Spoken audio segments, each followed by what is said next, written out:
السلام علیکم۔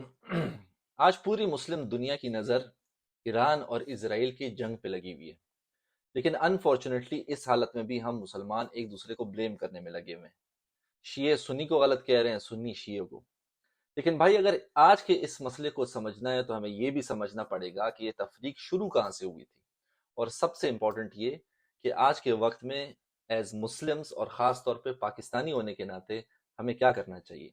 تو چلو ذرا ہسٹری کو فیکٹس کے ساتھ دیکھتے ہیں بغیر کسی پریجڈس کے۔ جب حضور پاک صلی اللہ علیہ وسلم کا وصال ہوا 632 کامن ایرا میں، تو سب سے پہلے یہ سوال اٹھا کہ اب امت کا لیڈر کون بنے گا۔ سنی کے ہسٹری بکس میں جیسے ابن خالدون اور تباری یہ کہتے ہیں کہ کچھ صحابہ نے مل کے مشورہ کیا اور حضرت ابوبکر صدیق رضی اللہ تعالیٰ عنہ کو خلیفہ بنایا۔ یہ اس وقت شورا کا سسٹم تھا۔ لیکن دوسری طرف کچھ لوگ خاص طور پہ نبی کریم صلی اللہ علیہ وسلم کے گھر والے یہ سمجھتے تھے کہ حضرت علی رضی اللہ تعالیٰ عنہ کا زیادہ حق تھا۔ شیعہ علماء جیسے المفید اور علامہ امینی کہتے ہیں کہ نبی کریم صلی اللہ علیہ وسلم نے غدیر خم میں کلیئرلی کہا تھا جس کا میں مولا ہوں علی اس کا مولا ہے۔ اور بائی دا وے یہ حدیث سنی اور شیعہ دونوں کی بکس میں ملتی ہے۔ سنی اسکالرز یہ کہتے ہیں کہ اس کا مطلب اسپرچول مقام تھا، پولیٹیکل لیڈرشپ نہیں، جبکہ شیعہ اسکالرز کہتے ہیں کہ یہ ولایت کا ثبوت تھا۔ لیکن بھائی اس وقت تک کوئی شیعہ اسلام نام کا فرقہ نہیں تھا، یہ صرف سیاسی سپورٹ کا اختلاف تھا، عقیدے کا نہیں۔ تو شیعہ سوچ پراپر فارم میں کب آئی؟ زیادہ تر ہسٹورینز چاہے وہ شیعہ ہوں یا سنی یہ مانتے ہیں کہ شیعہ اسلام کو ایک پراپر آئیڈیالوجی بننے میں 100 سے 150 سال لگے، اور یہ سب ہوا بنو امیہ کے پیریڈ میں۔ اور سب سے بڑا پوائنٹ تھا کربلا کا واقعہ، جب امام حسین رضی اللہ تعالیٰ عنہ کو شہید کیا گیا۔ کربلا کے بعد لوگوں نے حضرت علی رضی اللہ تعالیٰ عنہ کے گھرانے سے اور مظلوم لوگوں سے اور زیادہ محبت اور لائلٹی دکھائی، اور پھر شیعہ سائڈ نے امامت کا کانسیپٹ ڈیولپ کیا۔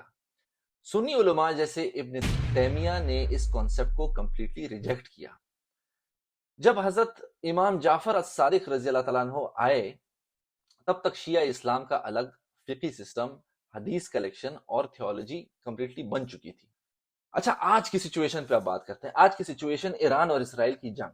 یہ 8 دن پہلے ایران اور اسرائیل کے درمیان جو جنگ ہوئی، جنگ کا آغاز ہوا، پہلے تو ایران موسٹلی پراکسی فورسز کے تھرو ریئیکٹ کرتا تھا، لیکن اب خود فرنٹ لائن پہ آ گیا ہے۔ بھائی ریئل بات یہ ہے کہ اسرائیل نے ایک مسلمان ملک پہ ڈائریکٹ حملہ کیا، اور ہم ابھی بھی انفارچونیٹلی فرقہ واریت میں ہی لگے ہوئے ہیں۔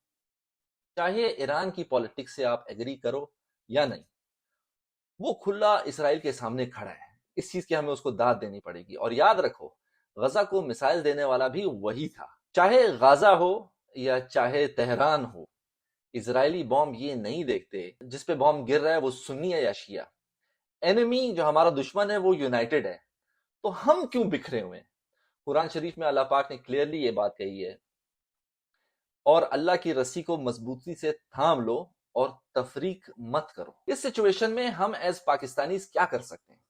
پاکستان میں زیادہ تر لوگ سنی ہیں، لیکن ہمارے ملک کے روٹس میں شیعہ بھی ہمیشہ ہمارے ساتھ ہی تھے۔ علامہ اقبال نے امام حسین کو امام اعلیٰ کہا ہے، اور شہر میں سنی اور شیعہ آپس میں مل کے رہتے ہیں۔ لیکن پولیٹکس اور ایکسٹریمسٹ نے ہمیشہ ہمیں آپس میں لڑایا ہے، کبھی محرم میں مسئلے، کبھی عید پہ، اور سب سے زیادہ نقصان ہوتا مسلمان امت کو ہی ہے۔